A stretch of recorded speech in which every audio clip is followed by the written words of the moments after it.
ஒரே நைட்ல எப்படி ஆர்த்தி பாரதியானா? ஏன் ஒரே நைட்ல இட்லி மாவு புளிச்சு காலையில தோசை மாவு ஆகுறது இல்ல? ஒரே ராத்திரியில பால் தெரிஞ்சு காலையில தயிர் ஆயிடுதுல்ல? ஏன் ஒரே ராத்திரியில ஆட்சியே சில சமயம் கை மாறுதுல்ல? இவ்ளோ ஏன் இந்தியாவுக்கு சுதந்திரம் கிடைச்சதே ஒரு ராத்திரியில தான். என்னடி ரொம்ப சாமர்த்தியமா பேசுறதா நினைப்பா? இதெல்லாம் நல்லதுக்கு இல்ல. இவ ஏதோ ஒரு தப்பு பண்றா, அதுக்கு நீ வக்காலத்து வாங்கி பேசிட்டு இருக்க. சரி, அந்த பொண்ணு வீட்டுக்கு போன் பண்ண சொல்லு.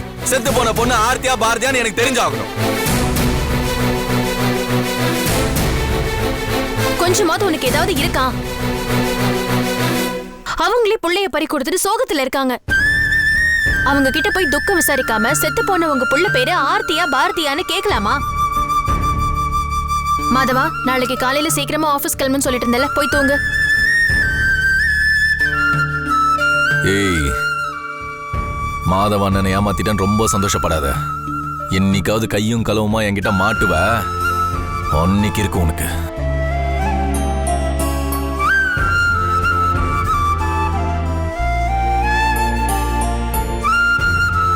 திவ்யா, நீ செய்யறது எதுவுமே சரியில்லை.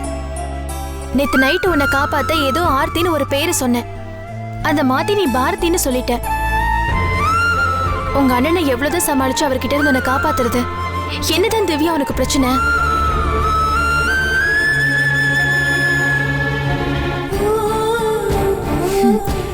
யோசிச்சு நீ பதில காலையில தான் சொல்லுவேன்னு தெரியுது.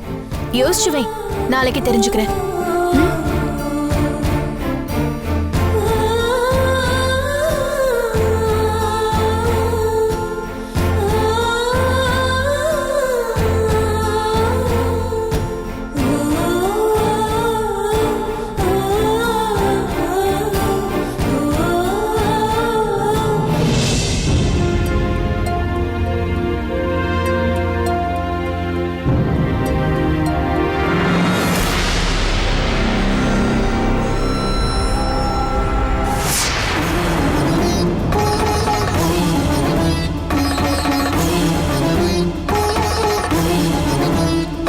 மாமா, இந்த காஃபி. ஏன்னா படிச்சுட்டு இருக்கீங்க? சங்கர், இங்க பாரு.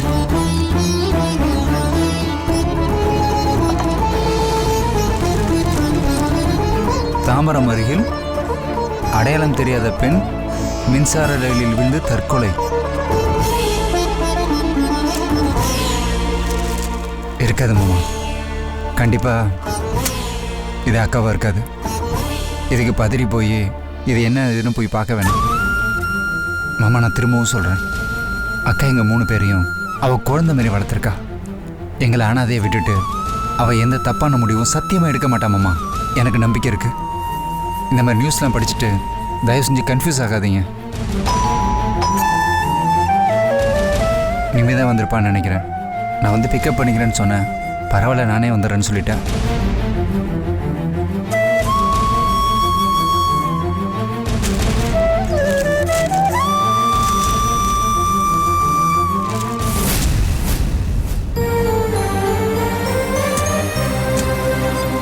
வா. சங்கர், அக்காவுக்கு என்னடா ஆச்சு? காயத்ரிக்கு என்னாச்சு? ஏதோ ஆக்சிடென்ட்னு சொன்ன, எங்க போய் மோதிக்கிட்டா அவ? எல்லாம் சொல்றேன், முதல்ல உள்ள போ.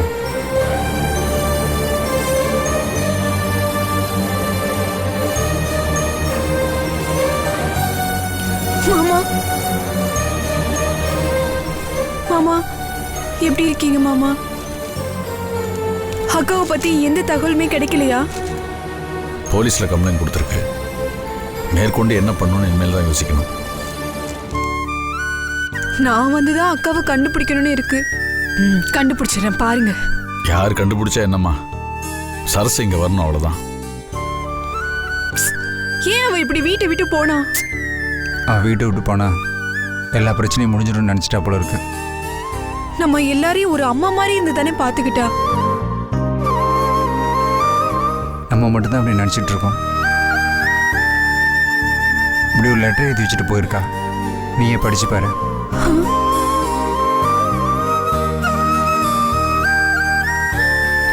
அன்புள்ள கணவருக்கு, என்னை நீங்கள் புரிந்து கொள்ளவில்லை. இன்னொரு குழந்தை மீது உங்களுக்கு ஆசை இல்லை.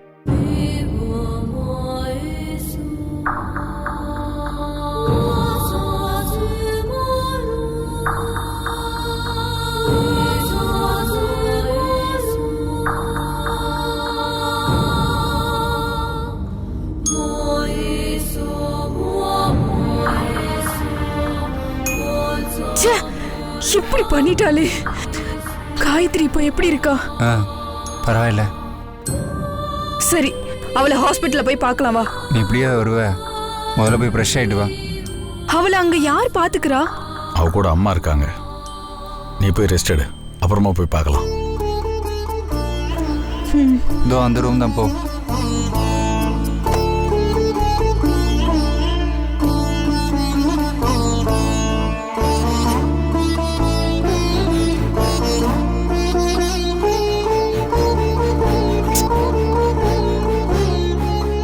மாமா இதை குடிங்க குடிங்க.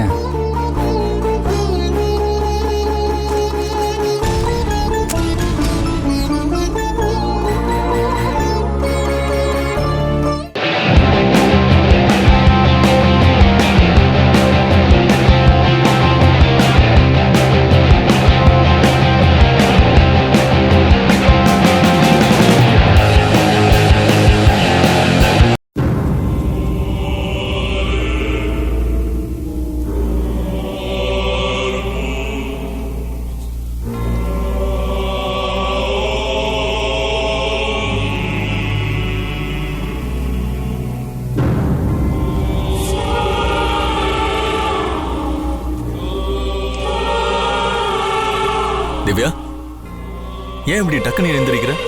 வயிற்றுல குழந்தை இருக்கும் மாதிரி இந்த மாதிரிலாம் டக்குன்னு எழுந்திருக்க கூடாது. உங்ககிட்ட நான் கொஞ்சம் பேசணும். உட்கார். உட்காருமா.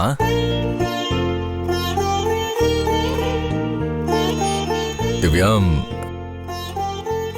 உன்னை பத்தி எனக்கு ரொம்ப கவலையா இருக்குமா.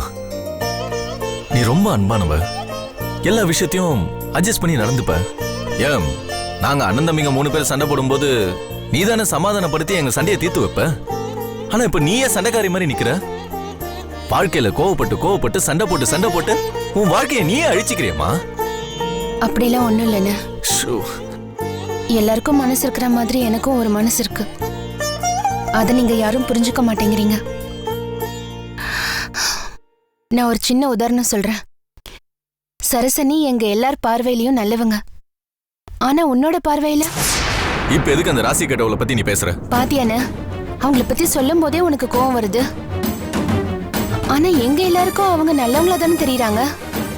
ஒரு குழந்தைய எழுந்து கர்ப்பப்பையும் எழுந்து இனிமே குழந்தைய பிறக்காதுங்கிற நிலைமை வந்ததுக்கு அப்புறமும் கூட அவங்கள பத்தி கொஞ்சம் கூட உன் மனசுல இறக்கமே வரலன்னு. அந்த மாதிரி தானே. அதனால ராஜா உங்க பார்வையில வேற மாதிரி தெரியறாரு. ஆனா எனக்கு என் பார்வையில வேற மாதிரி தெரியறாரு. புரிஞ்சுக்கோன்னு. இப்ப இருக்கிற சிச்சுவேஷன்ல நாங்க 2 பேரும் ஒன்னா வாழ முடியாது. ஏய், அந்த மாதிரி எல்லாம் பேசக்கூடாது. நல்லதோ கெட்டதோ நீ அவங்க கூட அனுசரிச்சு வாழ்ந்துதான் ஆகணும். ஊர் உலகத்துல அவங்க தான் தேவைக்கேற்ப டைவர்ஸ் வாங்கி போயிட்டே இருந்தாங்கன்னா அப்புறம் இந்த ஊருக்குள்ள யாரும் புருஷன் முன்னாடியே இருக்கவே முடியாது. ஆமா திவ்யா.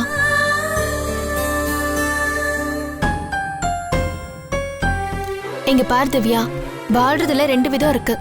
ஒண்ணு விருப்பப்பட்டு வாழணும், இன்னொன்னு சகிச்சுக்கிட்டு வேற வழியே இல்லாம வாழணும். 2வது சொன்னதை தான் இன்னைக்கு 75% பேரு சகிச்சுட்டு வாழ்ந்துட்டு இருக்காங்க.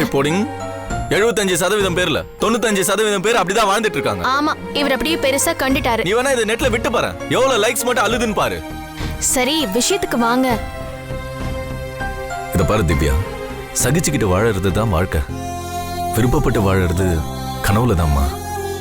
ராஜா மேல உனக்கு கோவம் இருக்கிறதுனால ஒரு வாரமோ இல்ல ஒரு 10 நாளோ நீ இங்க இருந்துட்டு போலாம். ஆனா இங்கேயே பர்மனண்டா தங்கிடலான்னு மட்டும் நினைச்சிடாத. அண்ணா, நான் உன் தங்கச்சின்னு. கொட்டாங்குச்சி என்ன வெறுப்பேத்திரியா? ஒழுங்கு மரியாதை உன் பொட்டி எடுத்துட்டு உன் புருஷன் வீட்டுக்கு ஓடி போயிடு. திவ்யாவுக்கு 3 அண்ணன்ங்க இருக்காங்க. அப்படி இருந்தா அவ வாழ வெட்டியா இருக்கான்னு நாளைக்கு நாங்க ரோட்ல போகும்போது 4 பேர் எங்களை காரி துப்புவாங்க. அப்போ வெளி மனுஷங்களை பத்தி மட்டும்தான் நீங்க யோசிக்கிறீங்களா? உங்க சொந்த தங்கச்சின்னா கண் கலங்கி ஒரு நல்ல வாழ்க்கைக்காக கதறிட்டு நிக்கிறேன். உன் கண்ணுக்கு அது கொஞ்சம் கூட தெரியல. அது அப்படித்தான். வாழ்க்கைன்றது விருந்தோம்பல் மாதிரி. நாம பட்னி கிடப்போம், ஆனா நம்மள பார்க்க வரவங்களுக்கு பாயாசம் கொடுப்போம். அதுதான் வாழ்க்கை, அதுதான் நடைமுறை. ஒழுங்கு மரியாதை கிளம்புற வழியை பாரு. போயிடுனா நான் எங்க போறது? ஹாஸ்டலுக்கு போயிடவா? உன் புருஷன் வீட்டுக்கு போன்னு சொல்றேன். ஏன் ஒரேடியே செத்து போயிடுறேனே. சரி போய் தொலை.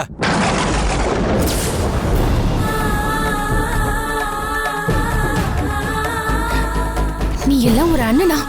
என்னடி சொன்ன? அவ மாசமா இருக்கா, நீ பாட்டுக்கு அடிக்க போற? பின்ன அவ என்ன பேச்சு பேசுறா? திவ்யா, ஏன் இப்படி பேசுற? பின்னா நீ இது நான் வாழ்ந்த வீடு இல்லையா? நீ சொந்தமா ஒரு வீடு கட்டி அங்க வந்து நான் நின்ன என்ன நீ செருப்பால அடி. அதுக்காக என் செருப்பை நான் கேவலப்படுத்த முடியாது. அப்போ உன் செருப்பை விட நான் கேவலமானவளா ஆயிட்டேன்ல? ஏன் இப்படி தேவையில்லாத வார்த்தையை பேசி அண்ணனும் தங்கச்சியும் ஒருத்தர் காயப்படுத்திக்கிறீங்க, மனசையும் கஷ்டப்படுத்திக்கிறீங்க?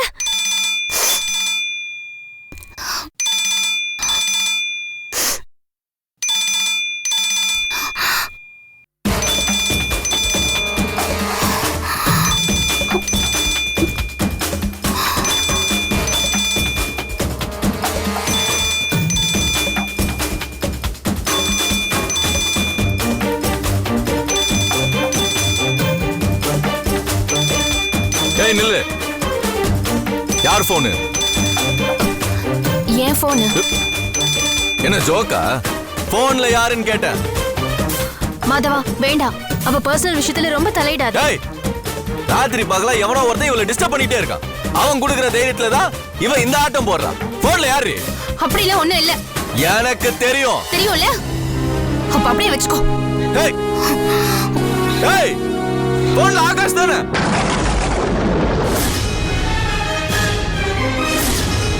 அந்த கவிதாவோட அண்ணன் அரமெண்டல் லூஸ் அவன் தானே?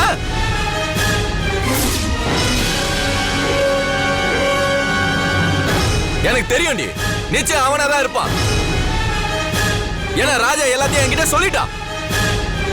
அவன் எங்க இருக்கான்னு மட்டும் என்கிட்ட சொல்லு. அவனை அடிக்கிற அடியில இனிமேல் அவன் வாழ்க்கையில குறுக்க வராம பேசாம இருப்பான். ஆகாஷ்ல ஒண்ணும் இல்ல. நான் நம்ப மாட்டேன். அவன் எங்க இருக்கான்னு சொல்லு. அப்படி இல்லனா கவிதாக்கு போனை போட்டு அவன் எங்க இருக்கான்னு கேட்டு சொல்லு. இது பாரு, தேவையில்லாம உளராத, அவனை பத்தி பேசாத. அவனை பத்தி பேச உனக்கே நீ கடுப்பா இருக்கு. அவன் மட்டும் என் கையில மாட்டட்டும். அவனை கொன்னு அவனை குழி தோண்டி நான் புதைக்கல. என் பேரு மாதவன் இல்லடி. இந்த வீட்ல கொலை ஒண்ணுதான் யாரும் பண்ணல, அதையும் பண்ணிடுங்க. நீங்களா திருந்தவே மாட்டீங்க. கண்டுபிடிக்கிறேன், அவனை நானே கண்டுபிடிக்கிறேன்.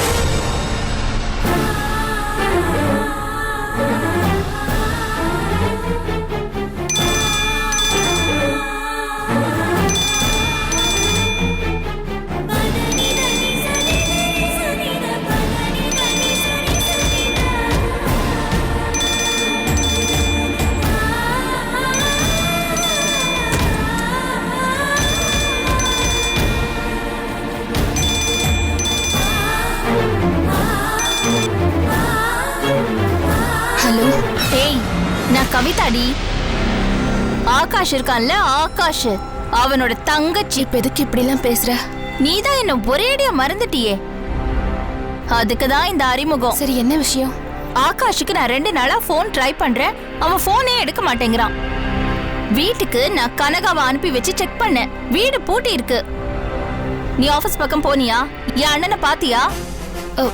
இல்ல இல்ல, 2 நாளா எனக்கு உடம்பு சரியில்லை, அதனால நான் போல. சரி, நாம இப்பவே மீட் பண்ணி ஆகணும். நான் ஊர்ல இருந்து வந்துகிட்டு இருக்கேன், நேரா உன் வீட்டுக்கு வரேன். ஆகாஷ பத்தி சில விஷயங்கள் உன்கிட்ட பேசணும். ஐயோ, என்னடி அது சத்தம்? இல்ல, திடீர்னு வயிறு வலிச்சுது. சரி சரி, நான் வரேன். இல்ல இல்ல, நீ வீட்டுக்குலாம் வர வேண்டாம், நாம வெளியில எங்கேயாவது மீட் பண்ணலாமே. ஏன்? நான் வீட்ல இல்ல, வெளியில இருக்கேன். நம்ம வெளியில எங்கேயாவது மீட் பண்ணலாமே. எங்க? வடபழனில இருக்கிற அந்த ஷாப்பிங் மால்ல. சரி, ஓகே. 1 ஹவர்ல நான் வந்துருவேன். எதுக்கும் நீ ஆகாஷ்க்கு ஃபோன் பண்ணி அவன் ஆபீஸ்க்கு வந்திருக்கானான்னு கேட்டு பாரு. ஏன்னா நான் ஃபோன் பண்ணா அவன் மறுபடியும் எங்கேயாவது தப்பிச்சு ஓடி போயிடுவான். வர வர அவனுக்கு என்ன கண்டாலே பயமா இருக்கு. சரி.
திவ்யா,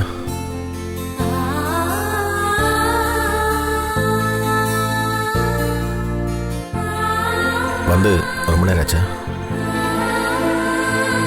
2 தடவை கோயிலை சுத்தினேன், 3ஆவது தடவை தலை சுத்துச்சு, அதான் உட்காந்துட்டேன். இந்தாங்க பிரசாதம் எடுத்துக்கோங்க.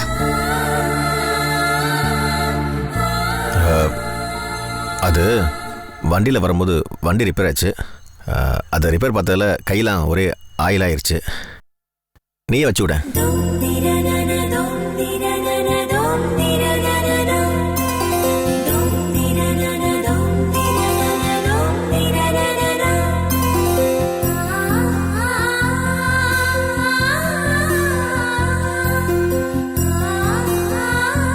யார் பார்த்தாலும் பரவாயில்ல, நீ என் பொண்டாட்டி தானே.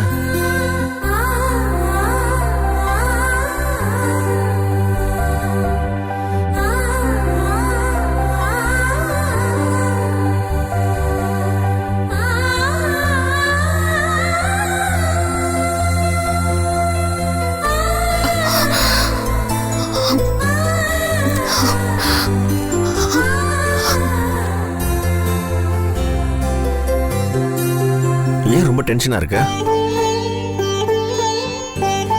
சரி, என்னதுக்கு வர சொன்ன?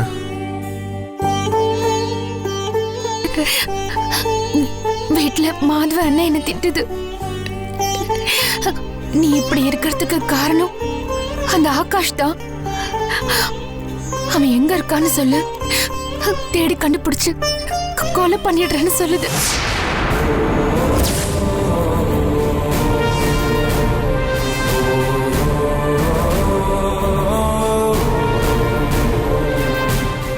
என்ன? நானே இதே மாதிரிதான் ஷாக் ஆனேன். அண்ணி வேற கொலை ஒண்ணுதான் இந்த வீட்டுல நடக்கல அப்படின்னு சொல்றாங்க.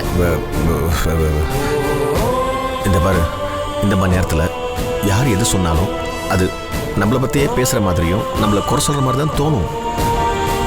அதெல்லாம் நம்ம தாங்கிக்க பழகிக்கணும். எனக்கு அதை தாங்கிக்கிற சக்தி இப்போ இல்லைங்க. பேசாம சரண்டர் ஆயிட்டா ஜெயில இருக்கோங்கிற ஒரு பயத்தோட போயிடும். நான் இப்போ ஒவ்வொரு விஷயத்துக்கும் செத்து செத்து பழிச்சிட்டு இருக்கேன். இந்த பாரு திவ்யா, மனுஷங்களை ஏமாத்துறதை தவிர வேற வழி இல்ல திவ்யா. உலகத்திலேயே பெரிய கொடுமை மனுஷங்களை ஏமாத்துறது இல்ல, மனசாட்சியை ஏமாத்துறது தான். அந்த கொடுமையை இப்ப நான் அனுபவிச்சிட்டு இருக்கேன். ஆகாஷ் ஒரு அடியில செத்துட்டான். ஆனா நான் அதை நினைச்சு ஒவ்வொரு அடியிலையும் செத்து செத்து பழிச்சிட்டு இருக்கேன். கொஞ்ச நாள் போகட்டும் திவ்யா. உன் வயித்துல குழந்தை இருக்கு, அது பொறுக்கிற வரையும் நீ வேற எதை பத்தியும் நினைக்காத. என்னது? ஆமா, அந்த சம்பவம் நடந்தப்போ முதல்ல ஒரு 48 மணி நேரம் வெயிட் பண்ணலாம், அதுக்கப்புறமா முடிவு பண்ணலாம்னு சொன்னீங்க. அதுக்கப்புறம் 72 மணி நேரம் வெயிட் பண்ணலாம் நீங்க. இப்போ குழந்தை பிறக்கிற வரைக்கும் வெயிட் பண்ணலாங்கிறீங்க. நாளைக்கு குழந்தை பிறந்ததுக்கு அப்புறம் பச்சை குழந்தை பிறந்திருக்கு, இதை விட்டுட்டு நீ எப்படி போவேன்னு கேட்பீங்க. அந்த குழந்தைக்கு நாளைக்கு விவரம் தெரிஞ்சதுக்கு அப்புறம் விவரம் தெரிஞ்சிருச்சு, அதோட அம்மா ஒரு கொலைக்காரின்னு தெரிஞ்சு அது எவ்வளவு வருத்தப்படும்னு சொல்வீங்க. ஒரு 4 வருஷம் போயிடுச்சுன்னா ஆகாஷ் செத்து 4 வருஷம் ஆயிடுச்சு, இன்னும் எதுக்கு அதை பத்தி பேசிட்டு இருக்கேன்னு கேட்பீங்களா? இதுக்கு தானே கொஞ்சம் கொஞ்சமா என் மனசை மாத்திட்டு இருக்கீங்க. ஐயோ, ஆகாஷ் செத்தா யாருக்கும் நஷ்டம் கிடையாது, அவன் நல்லவன் கிடையாது. அயோக்கியன் செத்தா நம்ம ஊர்ல தீபாவளி கொண்டாடுறதுதான் வழக்கம். அவ தங்கச்சி கூட இன்னும் அவனை தேட ஆரம்பிக்கல, அதுக்குள்ள நீயே அவசரப்படுற? கவிதா எனக்கு போன் பண்ணிட்டா. நான் ஊர்ல இருந்து வந்துட்டு இருக்கேன், அண்ணனை பத்தி பேசணும். நான் உடனே உன் வீட்டுக்கு தான் வரேன்னு சொன்னான். எனக்கு என்ன பண்றதுன்னு தெரியல.